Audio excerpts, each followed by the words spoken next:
to get started. Okay, so I'm hoping that's working. But I am Rachel McVeigh. I'm a Google certified trainer and Google certified coach in Pittsburgh. I taught Spanish for 13 years to students in a variety of grade levels, but primarily to grades 8 through 12. And then for the past 3 years, I've been an instructional technology coach in my district with teachers rather, from kindergarten through grade 12. So I work one-on-one with teachers who want to partner with me. It's a volunteer basis, and we work to tackle classroom challenges and get some resolutions or some solutions with technology generally. So the past 3 years, I've had a really great chance to learn a lot about kindergarten through third grade classrooms and working with those teachers. And I spend a lot of time in the rooms with the students and the teachers. So thank you for being here today. I'm really excited that you're here.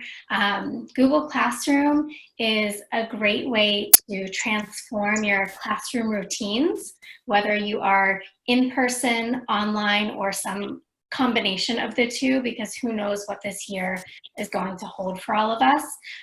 If you use Classroom to its fullest capabilities, it can even transform the way you teach, the way your students learn. It can help you build and maintain a sense of community among the students, which I think is more important than ever. So today will be a really hands-on session. I really want to get you up and running with Google Classroom today. Like Angie said, you do not need to be an expert. This video will be there for your reference. I'm going to be sharing some resources for you, and you can always get in touch with me anytime throughout the year if you have questions with Google Classroom. So we are going to go ahead and get started. I should mention that if you click that chat icon at the bottom of this Zoom window, you'll get that chat box popping up on the right-hand side of your screen. Please feel free to use that to ask questions throughout. I'll stop several times and try to get some questions in.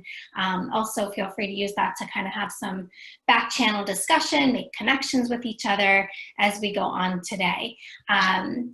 So we're going to get started by opening a new window on your computer. Today is going to be really hands-on, and I want to get started by letting you see what Google Classroom is like from a student perspective.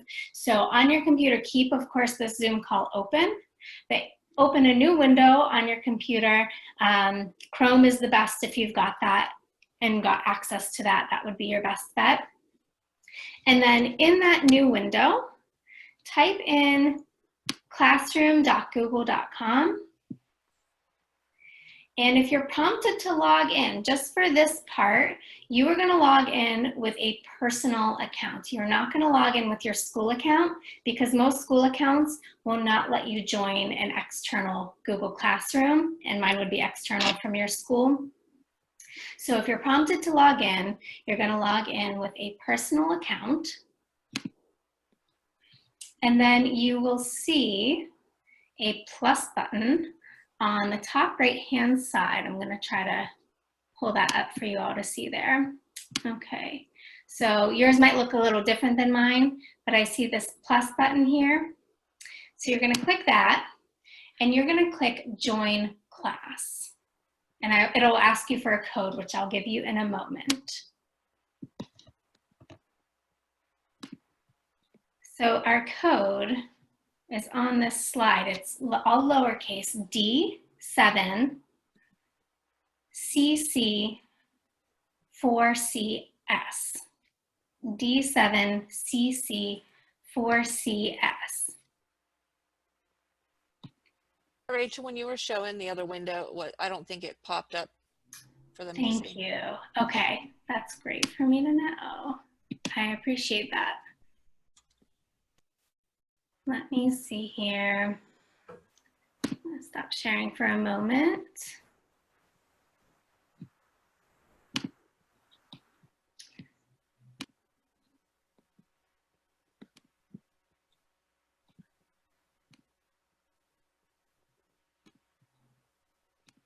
Okay, hopefully this will let me toggle between my windows. I've got a lot of windows going on. Google Classroom's tricky to train with because our schools have it set up and kind of locked down to people in our domain. So this was that plus button. Can you all see that now?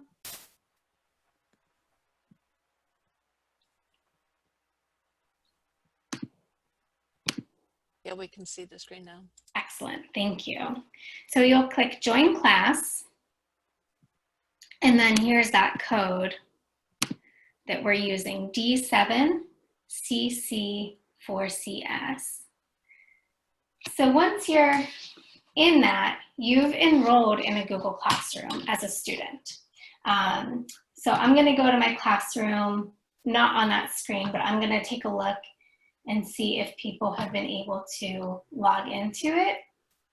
And it should tell me real time if people are in, so that's how I'll know if we're on track. So I see that we have 6 people, so that tells me some but not all are there. Are there any questions right now so I can help you all get in?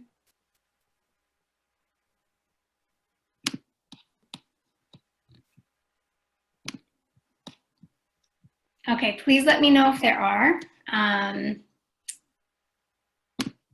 I'm going to see if I can take a look in the chat here. Rachel? Yes.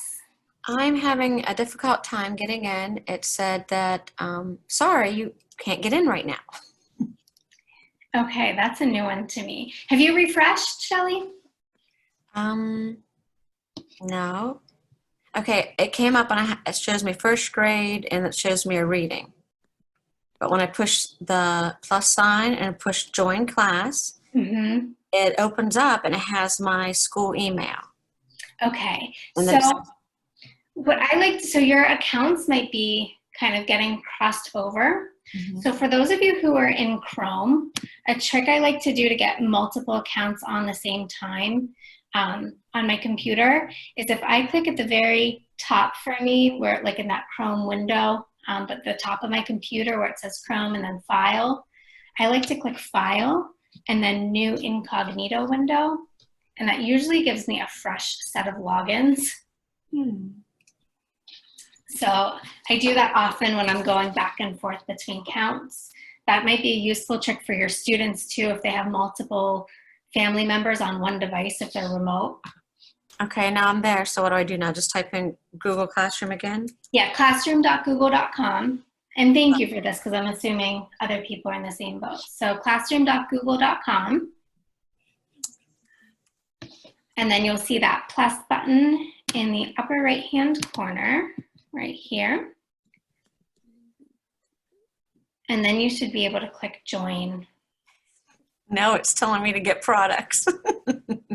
Huh. It took me to edugoogle.com.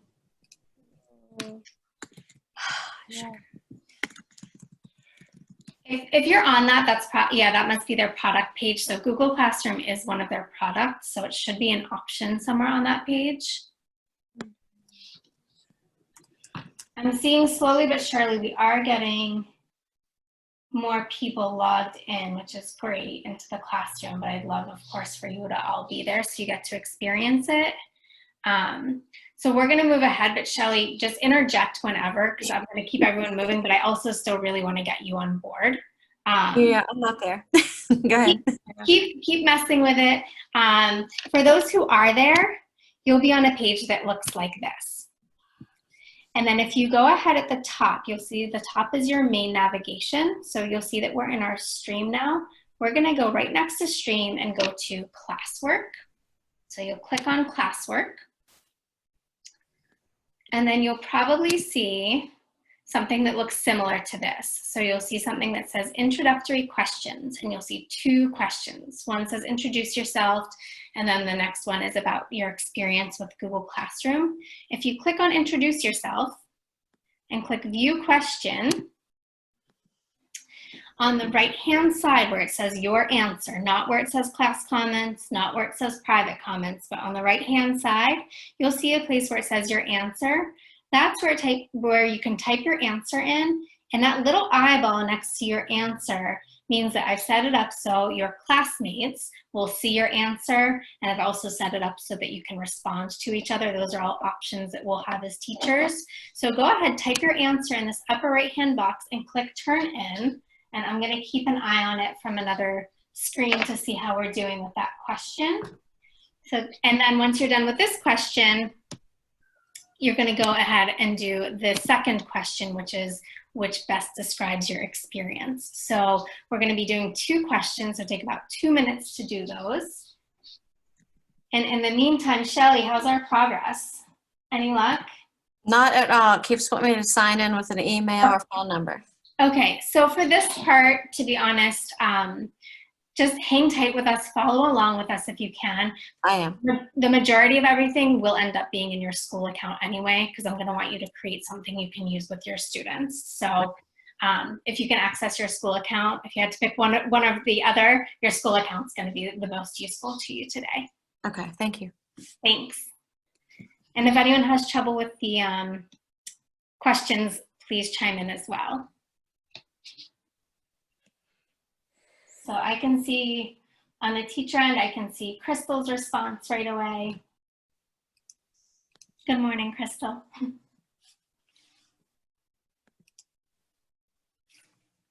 Okay, so they're populating now. So hopefully you've noticed that once you have entered your own response, you can see everyone else's. So you could do this for a discussion type of question or something, you know, truly content related as well, since the student wouldn't see each other's answers until they enter their own. And then once you've introduced yourself, you can go ahead to the second question there.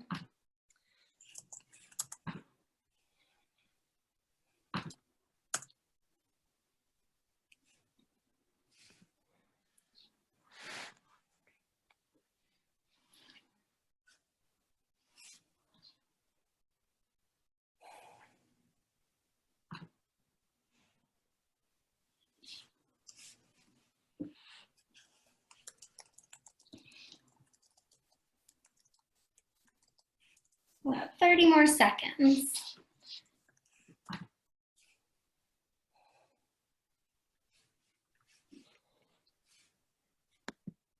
That second question will really help guide me this morning in terms of your level of experience and comfort.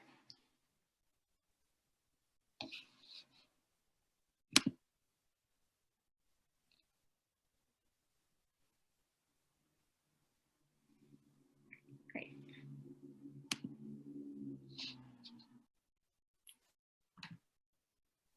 So in question 2, what I'm seeing, I'm just refreshing here. So if you are a pro, definitely chime in wherever you want today. I hope that you can get at least 1 or 2 things out of this. For everyone else, if you've used it but you're not comfortable, we're taking it from the top. So if the first part is review for you, I'm hoping that that'll be a useful thing for you to get back into it. And for everyone else, we'll be going through really step-by-step today. So, and you'll also see in our training classroom here that I have a resources section. So I put a bunch of resources for you all too, and I'll keep this training classroom active for a while. So if you ever want to come back in and like experiment from a student perspective, we'll know why you're posting things. We'll understand why you're posting comments and stuff like that. But these resources will be here for you for a while. So you've started to see what it's like from a student perspective. At this point, I'll ask you not to close that, but just minimize that window. And we're gonna head back to our slides here. I wanna show you all what we'll be doing today. So we will set up your classroom. As I mentioned, this is very hands-on demonstration based today. So you'll be following along, building something that you can use with your students this year. You'll learn how to post announcements, create assignments, and access your students' work. So let's go ahead and get started. What you'll want to do now is open yet another window. And you're going to want to position it so you can see this Zoom call on one half of your screen and a new window on the other half. That will let you see what I'm doing on one half of your screen while you can do the same actions on the other half of your screen. And that next half of your screen, that brand new window that you're opening, you'll end up using your school account for it since you're going to be creating something for school. So to get started, these are the first steps that we'll take. We'll work on finding Google Classroom, creating a class, enrolling students, and we'll talk about adding their families. So in that brand new window, you will want to go to classroom.google.com. That should start to get familiar to you. And this time, if you're prompted to log in, definitely log in with that school account. If you're not prompted to log in, make sure that it's showing up as your school account. Like if you see a little icon in the upper right-hand side in a circle, make sure that that's your school account. You can click on it. It'll either have your profile picture or maybe your initial, but you'll want to be in that school account there. And then if it asks you if you're a student or teacher, please pick teacher. And then this time, instead of joining a class, we're going to create a class. So your screen will look a little different than mine at this point, but you'll want to click that plus button and you're going to click Create Class. Once you click Create Class, you'll see this dialog box where you can enter your class information. You can go back and change all of this information, so don't fret over it too much. Just kind of get a class name there as a placeholder. One thing that a lot of people ask me is how many classrooms should they have? So for K through 3, if you're departmentalized, you'll need to think with your grade level. Do we want one per section of students? Do we want one classroom per grade? Do we want to have our own for our own departments? There are lots of ways to do it. You can make each other co-teachers, so all teachers can actively post within each class. For me, I prefer to keep the student groups smaller, especially if I'm ending up opening things to comments for students or for the really little ones for their families or guardians to get involved with. I like having a small group of students for that, like one section of kids, but it's really up to you how you do it, but you'll probably want to make it a grade level decision so that if you are departmentalized, the students and their families can learn one procedure. So once you create your class, you'll click Create in the bottom right. I'm going to click Cancel here, but you click Create. And now you've created your first Google Classroom for some of you, so congratulations if it's brand new to you. And hopefully it's a good refresher for those who have done it before. So at this point, you're probably on a page that looks similar to this. It won't have as much content yet, but it should look similar. And if you look at the top, our main navigation, it says Stream, which we're on now, then Classwork, then People. We're going to click on People at the top, and we're going to talk about how to add students and teachers at the same time. Okay, so here first is our teachers. So you see this icon with the person and the plus button. You can add a ton of co-teachers to this. So they can be true co-teachers, instructional aides, special education support. They can be other people on your grade level, even other people within your school if you just want to see what others are doing from a teacher perspective. You can also add teachers as a student. I'm a student in many teachers' classrooms, so they can experiment and try things out with me. But that's how you add teachers. You just click on it, you enter their name or email address, they get an invitation to their email to join your classroom. They just have to click accept and their name will appear here for you. For students, you can have students enroll in a couple of ways. So one way is to click this button with the person and the plus sign and enter their names. If that seems tedious to you, there's another way to do it. Another issue with this, especially for the young ones, is they might not have email accounts, right? So those kids, even in kindergarten, can have a username and a password without having an active email account. So that's something that your IT would need to work with on the back end. So I know at my school, our kids have those usernames and passwords, but those really young kids cannot access their email. So if they can, you can enroll them this way by typing their name in or their email address. The kids would go to their email accounts and accept the invitation, but that could get really tricky with the little ones. So another way to do it is I'm gonna go back to my stream. So at the very top, I look at that main navigation and I go to the first one, stream. And in my header, right underneath my title of my class, I go to class code. And beside my class code, I have that button to display, that little square looking icon. So what I prefer to do, and other teachers really do like to invite by email, but for me, I like to instruct students to go to classroom.google.com, sign in as with their school account, click that they're a student if they're asked teacher or student, and then click that plus button to join a class and enter the class code. If I'm in person with students, this is really easy and I have far less students that I'm chasing after. You know, how you always have like 1 or 2 kids who just aren't in yet. I don't really have that problem, assuming they're all there that day. However, if we're remote, if you start out remote this year, I might still recommend doing it this way and typing out those instructions or giving a little video or screencast of those instructions saying, go to classroom.google.com, click that plus button, sign in with your child's account. The parents will obviously need the credentials for the really young kids. Join the class and here's the code. I would have that either sent in a letter home, posted on the school website, or if you use whatever you use to communicate with families, whether it's Class Dojo, Remind, or like I said, a letter with the instructions sent home to make sure they get the message so that they can enroll in the class. So the other thing I wanted to mention before we pause for some questions is that once students are enrolled, I'm gonna go back to my People tab over here at the top. You'll see that some people will have invite guardians because it will be through students through your school. Most likely all of them will have that button there.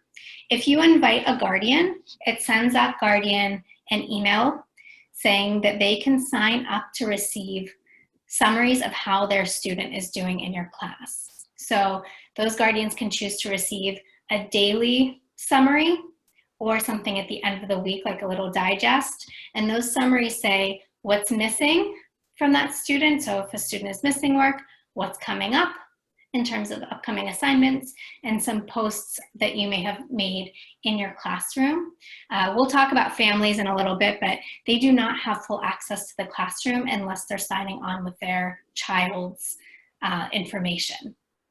If you are not assigning all of your work in Google Classroom, these guardian reports can be a little misleading because it might say, oh, the child has done all of the work. But if you're in person and you're assigning some work that's not in Google Classroom, it could be deceiving. So you might want to really just direct them to check that electronic grade book that your school uses instead. So think carefully before you invite guardians. It seems like it's the best thing to do because you're keeping them in the loop. But if you're not using Google Classroom for everything, it could be a little misleading and confusing for families. So at this point, we will take a look at what we've done. We've found Google Classroom, you created your class, you've learned how to enroll students by either sending those emails or showing them how to sign up with that class code. And we talked about maybe adding families. So how are we doing so far? I'm having a little trouble seeing the chat from here. Let me see if I can do it this way.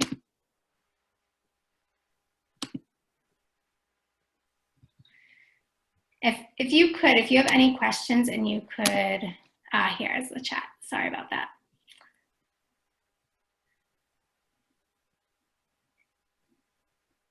We have code. Yes, co-teachers can definitely add into your class. They can post just like you can. They can interact with students. The only things they can't do are like mute the teacher or delete other teachers from the class or delete the class, but they have most of the same privileges you do. Great question. Anything else? Okay. All right, so we'll continue getting set up. I know this part is a little bit fast-paced, so you're doing a great job bearing with me in it. The next part we'll talk about to get set up are themes and some settings, and then how to access your classes. I say how to access your classes because when you're doing the training, you're involved in something, it's great, but then you might go to access it a week later and say, how did I get there again? And I don't want that to happen to you. So we'll talk about that today. So let's start with our themes.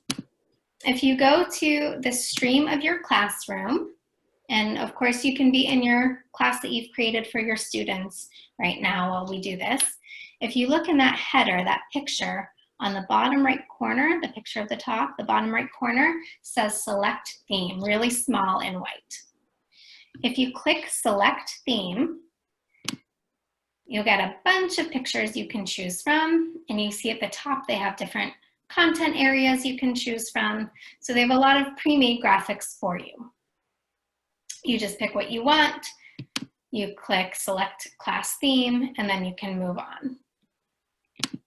If, however, you want to personalize things more, underneath where it said select theme, you'll see it says upload photo.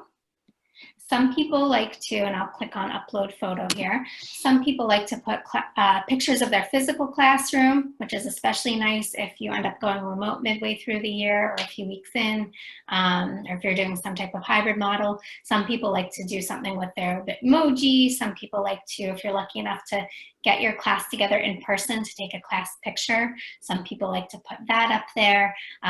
So you have lots of options. What I will say is if you upload a photo, don't be surprised, but Google Classroom kind of puts a grayish overlay over it and it looks a lot dimmer than the original. And unfortunately, we can't do anything to change that, but it is disappointing sometimes to people to see that. The other thing is that to get the sizing right, in our classwork section of our training classroom, you'll end up seeing that I put a resource in there with a template for you to use if you do want to create your own header, and that will help you get the sizing right. So that's how to change this picture, which then changes the coordinating colors. The next thing we'll do is go into settings. So if you look in the upper right-hand corner, you'll see that gear or cog. Those are your settings. We'll be revisiting those a couple of times today, so you'll get really familiar with where your settings are. So I'll click on that gear, and it opens my settings. And from here, I see class details. That's where you can change anything at any point that you entered at the very beginning, like your class name. And then below that says general. And we'll just do class code for now. If you click next to class code, that little upside down triangle, you have some options. You can display it, you can copy it to paste it somewhere else, you can reset it. If you get a code that you don't like, for example, I don't like codes with O's or zeros or number 1 or those lowercase L's, because I think it's confusing, especially if I'm not in person to verbalize the code to the students. You can reset your code until you get one you like. If you no longer want students to enroll in your class, you can disable your code, but be aware that if you enable it later, like if new student would enroll midway into the year, your original code would be replaced by a different code. So generally, I just kind of keep that as is. And then if you've made any changes in the upper right-hand corner, you want to click Save. I did not make any changes, so I'm just going to go on the left and close out of there. And we will return to settings today too. So the last thing I wanted to tell you before we move forward, and pause for questions as well again, is how to access Google Classroom when we're not using it today, outside of today. So a couple things. You've probably noticed by now that my favorite way to do it is to go to classroom.google.com. For me, that works. You can even bookmark that if you want, so that you can always get to that page that will have all of your classes. It would look like this.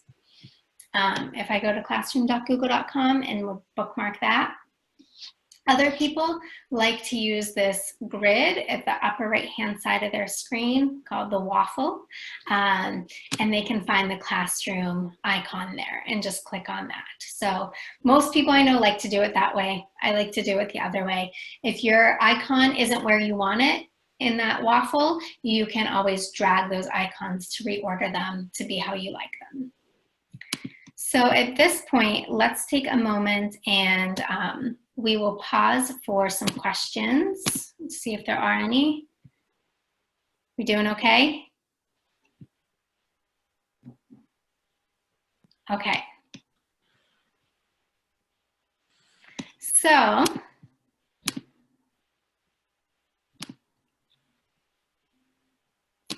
we will move along then to talking about family engagement with Google Classroom. So, as I mentioned, families cannot access Google Classroom unless they have their child's login information.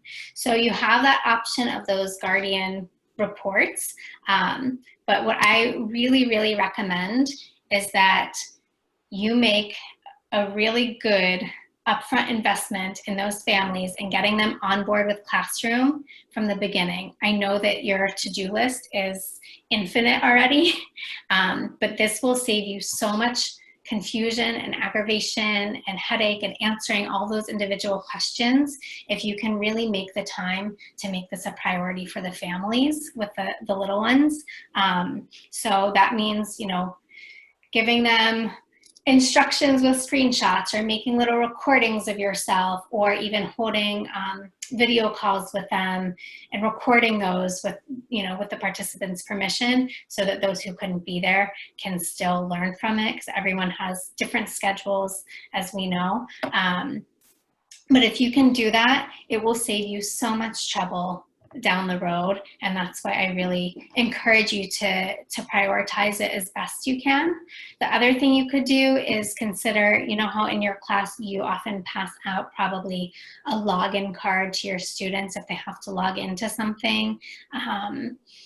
You know, encourage parents maybe to make one of those login cards for their children, or guardians to do that, so that the kids can eventually start to log on themselves. But as you know, it takes time. By the time they finish typing in their name, sometimes their attention span is already used up, and you want them to be able to get to the content. So it will be a gradual process. I would definitely start out by putting very low stakes things in Classroom until you're sure that everyone's comfortable and on board. So we are going to go ahead and talk about making announcements in Classroom. So I'm going to go ahead and share my screen again. And the first thing we'll do is you're going to try to make your own announcement in your own classroom that you're creating on your own now. And anything you create in your classroom today can be deleted. So if you're just experimenting, don't worry too much about what you have there. I'll show you how to delete those, so nothing is permanent there. So in your stream, which is your first page, this really serves as your announcement feed. The way it shows up is that the newest thing, the newest announcement comes on top. So it's very similar to social media feeds that many people are used to. So with that said, if you want to share something with your class at the top here, right under that classroom header, you just click on it, and that's where you can make your announcement. So I'm just going to type welcome for the sake of having something there. You can see it right above where I typed that. I have a drop down of different classes I've created. So if you're in a grade level where you have multiple classes, or if you're a specials teacher and you have multiple classrooms, you do not need to type the same thing in on every class. Just check the classes that you want that announcement to go to, and it will go to them. Next to that, you see a drop down that says all students. This is one of my favorite features of Google Classroom. If I want, I can uncheck all students and send a message to just a small group. So for differentiating, this is a fantastic tool. The kids don't know that only some of them got that message unless they're talking to each other about it. And you'll see that same feature when you go to post classwork as well. So I love that you can send messages to select groups of students. In addition to that, you see at the bottom left of that little box, we can add any attachments that we might want to add. And then before I post, you can see, I'll need to re-click all students here. You'll see a little upside down triangle next to that post button. That lets me schedule my post. So I am an early morning worker. However, I don't need families from my class getting notifications at 5:45 a.m. that I posted an announcement. So often I will schedule that to be released at a more reasonable hour. You can also save things as drafts. So maybe you're typing your own announcement and your own children in your home interrupt you. You might need to save it as a draft and return to it later. If you do that, it just shows up. It will show up as something here. It says saved announcements, and then I can go back to it and edit it at any time or delete it. So your announcement that you create, if you post one in your own classroom right now, it will come up at the top. Things get buried really quickly in your stream. So anything you post comes in at the top. So if there's something important, what I would do is you'll see these 3 dots on the right-hand side of one of your announcements. You can click, let's go to one that's lower. I can click move to top, and that puts it right at the top of my feed or my stream. However, then once I create another announcement, that one that I moved to the top is no longer at the top. So you might need to keep doing that again and again. It's not my favorite part of Classroom, that we don't have a ton of flexibility in how to order and sequence those announcements. You can also edit your announcements there as well. This one, you can see my welcome message. Since it's something I typed in, I can always go to delete that as well if you want. So 2 other things I'll show you with this stream, and then we'll go to some settings. Where we typed in our announcement, share something with your class, you'll notice that on the right-hand side of that, there are those little arrows. That lets me reuse a post. So if there's something that I announced in another class at another time, even like in archive classes from past years, and I want to reuse it, that lets me access all of my posts. So I don't need to reinvent the wheel with that. You'll also notice on the left, it says upcoming. So any upcoming assignments and their due dates would appear there as well. Right now, we're gonna go back up to that settings, that gear or cog in the upper right-hand side of your screen. And if you click on it, we did our class details, we started in general, we're gonna go down to that stream part, and you have some options in terms of who can create posts in your stream and who can comment on posts in your stream. So you will know your students best. I think that letting people create posts and comment really helps people feel not so alone in times that we're remote. For families of the really little ones, they might be the ones doing the posting and commenting. I've seen it work out really well in a kindergarten class. You know, just set the tone. This is not Facebook. Here are the expectations for what should be posted to keep things really positive and relevant. For students, so maybe those 3rd graders will be able to kind of create their own posts and ask questions on there and answer each other's questions. Builds a great sense of community. They'll learn a lot about digital citizenship, but be really explicit about what you're looking for if people can post. You can always change this throughout the year. So you can start by maybe just letting people comment and then gradually let them create their own posts as well. It's really up to you. Just remember that, or know that if someone creates a post or comment, you don't have the ability to moderate it before it's out there. So if someone posts something, their name, of course, is attached to it. So that's very helpful. However, other people might see it before you can get to it and delete it. You will have the ability to delete things. It's just that you can't moderate it before it shows up there. So if you've made any changes in your settings here, go ahead and in the upper right, you'll want to click Save. If you didn't make any changes to your settings, you can just close out there.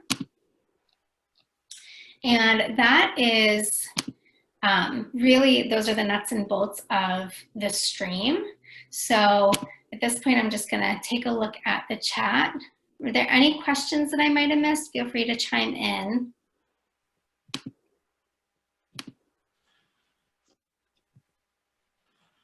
We doing okay? Okay. So after we've done our stream, we're going to create assignments. So if you look in your classroom, you see our stream, and then right next to the stream at the top in that main navigation is your classwork tab. So we're gonna go to classwork, and I'm first just gonna kind of get you oriented with the interface of this. So you see mine's in purple, but you see that I've created some topics here to help organize things. And all of those topics are also listed on the left. I could click on an individual topic and see only things from there with a little more detail. So those are our topics. We can create topics in advance or along with assignments. You don't need to assign everything a topic. They would just be kind of floating at the top here if they weren't in a topic. Your topics might look like Unit 1, Unit 2, or it might look something like math, ELA, depending on how your grade level is set up. Think about also, if you're gonna want specials teachers, if they're not creating their own Google Classrooms, your specials teachers may be adding to grade level classrooms. So maybe you could suggest that the grade level teacher make a topic for your content area. And then you can just add everything for your content area right in there if they want the kids to only be in one Google Classroom. So those are the topics. You see this big create button, which we will revisit in a moment. But if you look to the right of that, you see a meet icon.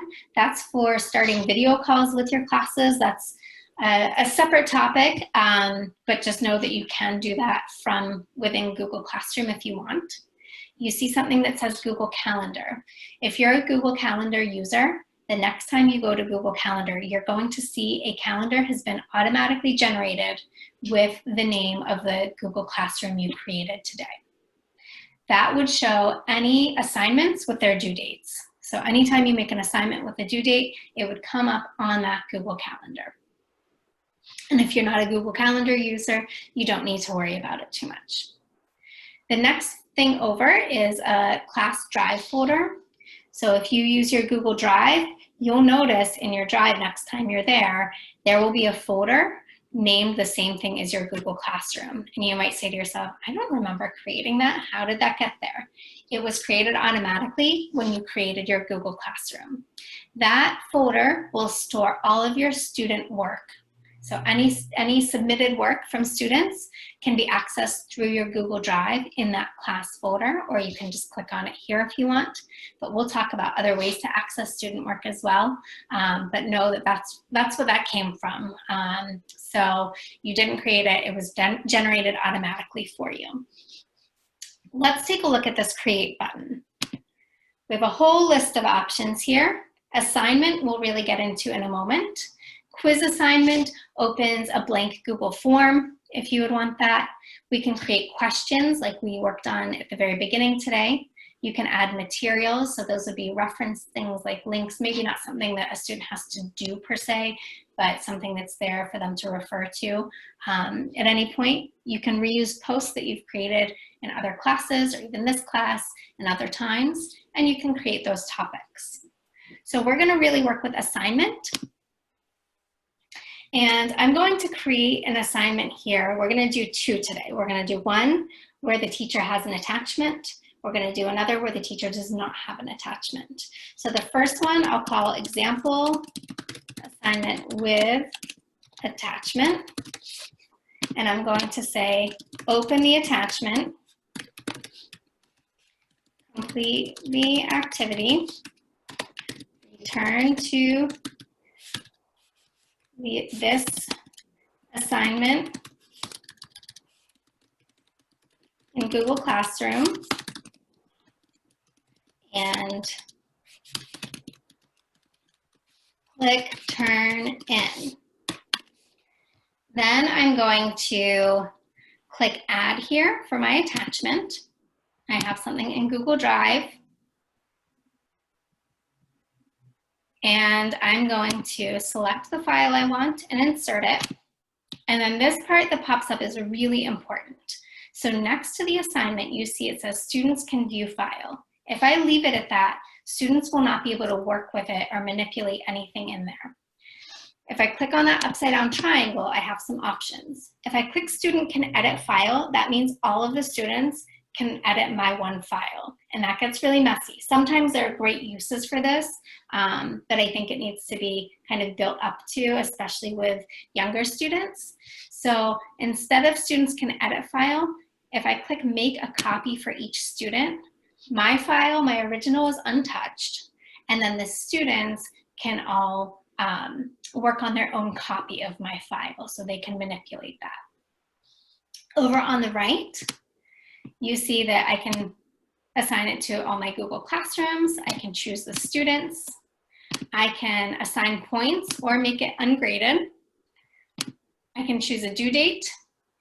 Here I can do a topic. I don't have a topic for an assignment already, so I'm going to create my topic here. We'll call it example assignments. And I'll leave this up in our training classroom so that you can always return to it if you want. I'll probably even add an additional assignment afterward so that you can see what another one looks like.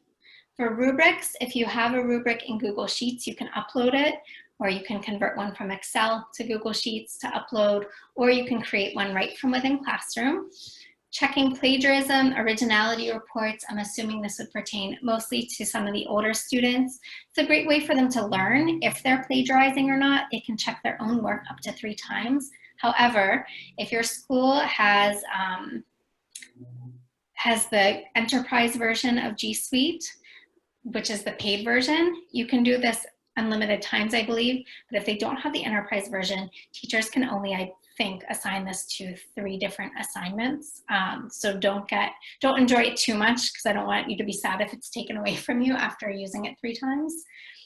And then at the top upper right, I can click assign, or I can click that triangle, upside down triangle, to schedule it if I want.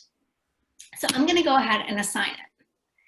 And if you could, in that training classroom that you're a student in, if you want to pop that window open, if you go into the classwork section, you should see that example assignment there.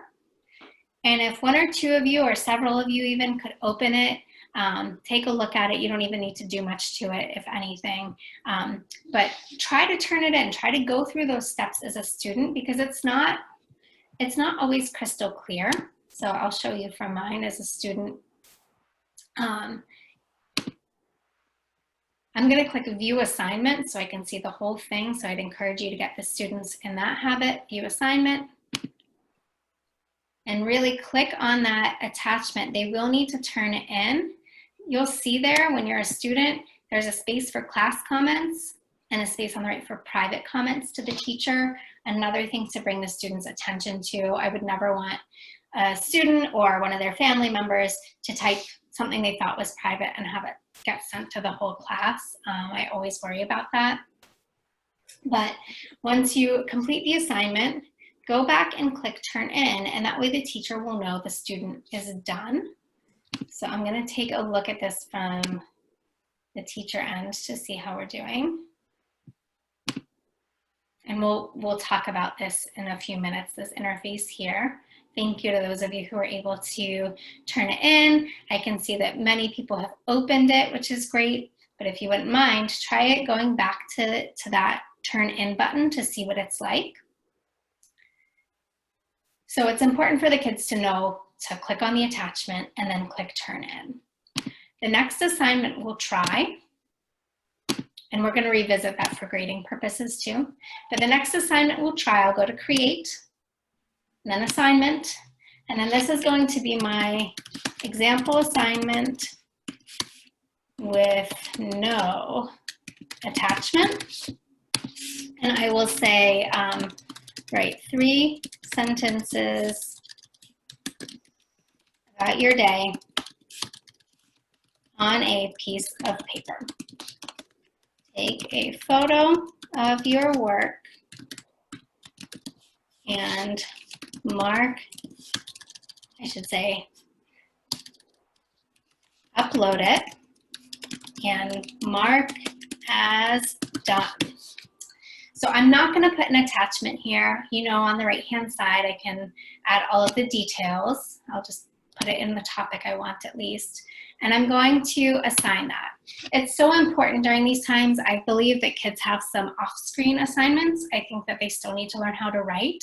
And they need time to not be in front of a screen right now. So it's okay to not do digital assignments. It really is.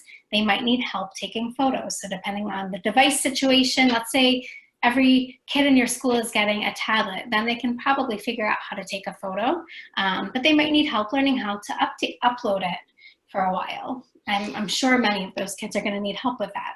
So if as a student you open that, you'll see it looks a little different now.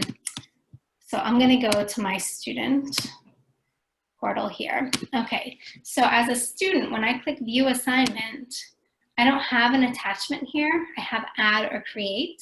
And instead of turn in, it says mark as done.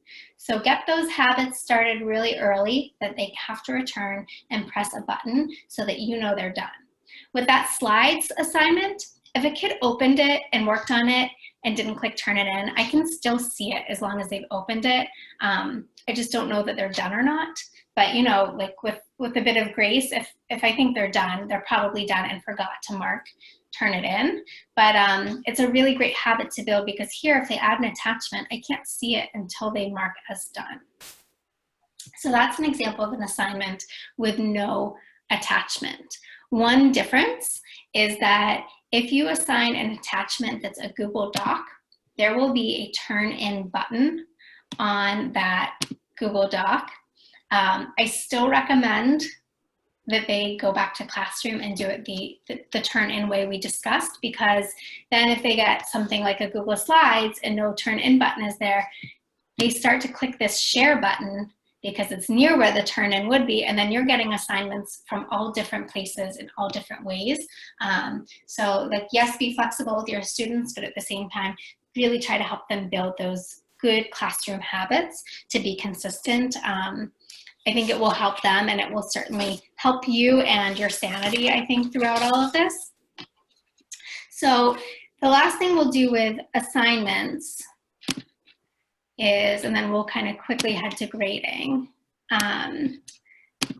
So with assignments, if you go to your settings in that upper right corner, that gear in your screen, and you scroll down, you'll see classwork on the stream. You can choose whether you want the full assignment to appear with attachments and everything on the stream, or whether you want them to actually have to go to that classwork page. You can show condensed notifications so they see an assignment was posted, but they need to go to classwork to access it. Or you can choose for nothing to show up on the stream saying that an assignment has been posted, but they might need that reminder there, or that notification, I should say.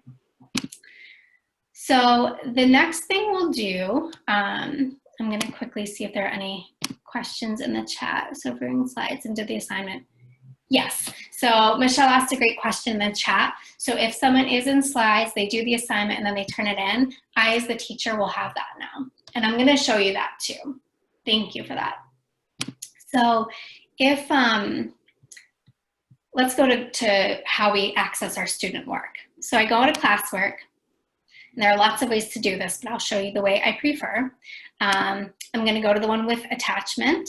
11 of us turned in. I'm probably the student who didn't turn it in. So we have good students. I'm going to click View Assignment, and then I get all of my students' names on the left. I can sort them by first or last name. I can even see, you know, who has turned things in. Like I see down here that I'm the slacker who didn't turn it in. And I can see all of their names here with everything. So Nicole, I hope you don't mind if I choose yours here. But I clicked on Nicole's template, I see that she got the pattern. Obviously, if this were something for kindergarten, I might try to include like a little audio file or video of me reading the instructions so that the kids could be a little more self-sufficient. And then what I as a teacher can do is I can click on something that they've done or typed, and I can add some comments. So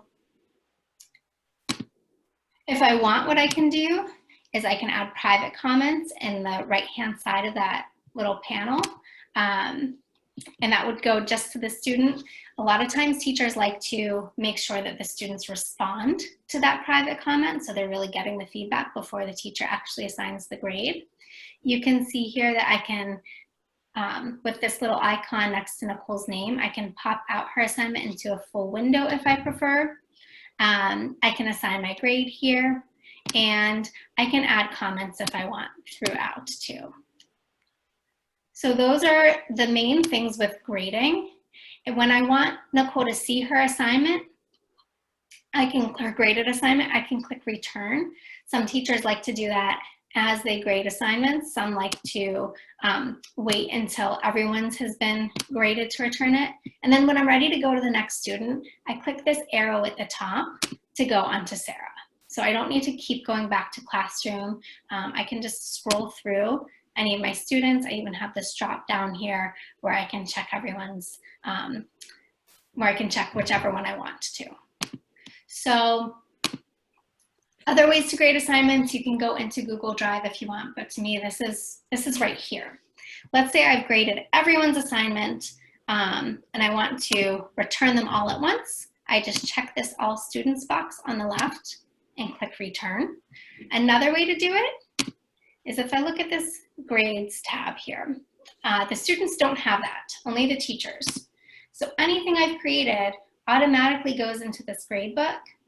If I hover over one of these assignments and click the 3 dots, I can return it to everyone at once as well. Speaking of grades, so if students don't have grades, how do they know how they're doing? If they look in their classwork section, they'll see something that says my work, and it'll show what they've done, what they haven't done, and if you choose to let them see an overall grade.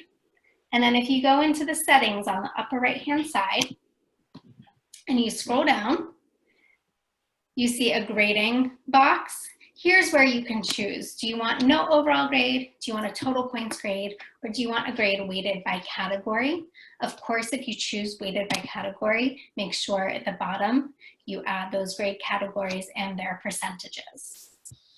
So you can access student work right from Google Classroom, which I love about that.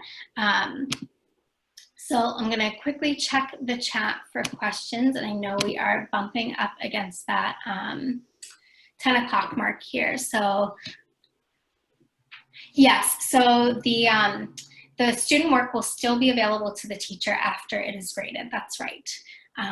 So that's always helpful too, so you can always see their work. Good question, thank you. So at this point, I want to be respectful of your time. I'm going to post here, well, we won't do this number 1. Actually, I think I have it on a different slide. Here, we'll do this one.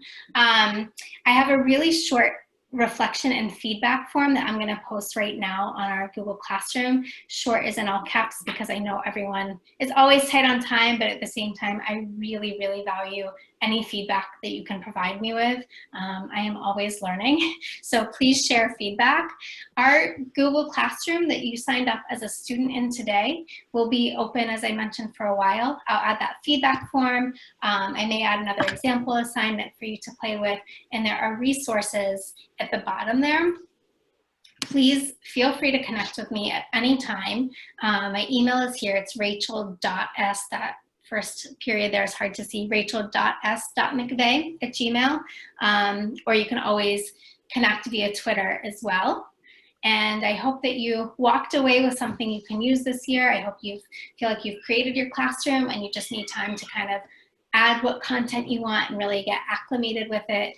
And I wish you all the luck this year. I know that there's a lot of uncertainty right now, but I hope that your year is fulfilling and successful, and I hope that you are able to enjoy it. So thank you very much.